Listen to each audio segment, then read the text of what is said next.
Hi, my topic is 1950s consumer culture. So first I'm going to talk about suburbanization. So the growing number of suburban communities in the 1950s demonstrated the desire many Americans had to establish a secure environment for their family, and the federal government played a direct role in the mass migration from the cities.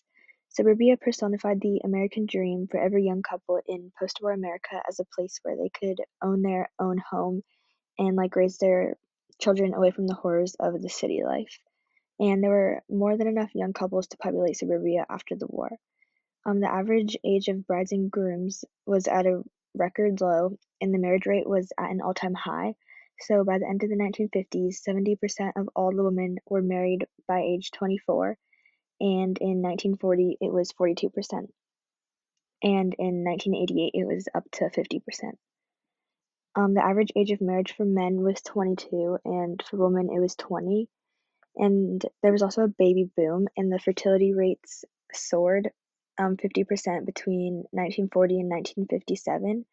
Nearly half of all American women had their first child before they turned 20.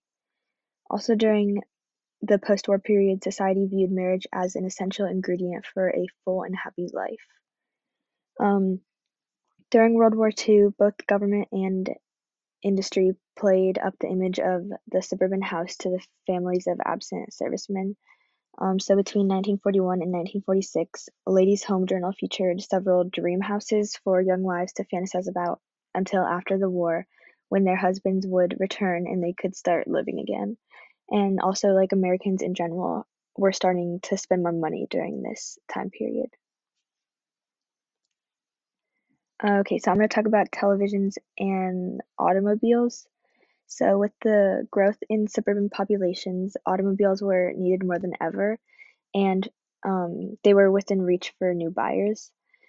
Families of all income brackets were buying televisions at a rate of 5 million a year. TV shows like The Goldbergs and The Honeymooners were showed, and they catered to the middle class. Television provided a place for advertisers to reach inside American homes, creating desires for other products.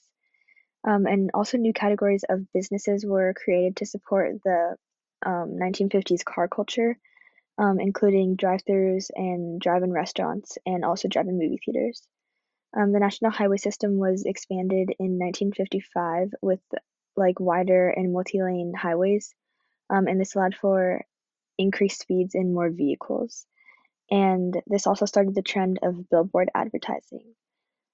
So cars were also shown or like bought in pastel shades of blue, pink, and green.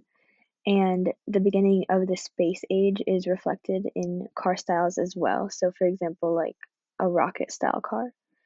Luxury items such as power steering, power brakes, and automatic transmission also became popular and more widely available. Lastly, Tupperware. This is like a company that reinforced the idea of efficient home and kitchen. It was meant to help housewives maintain freshness and cleanliness in food storage and preparation, and it helped fulfill the post-war desire for consumer goods. And it included top-of-the-line appliances like washing machines and double boilers.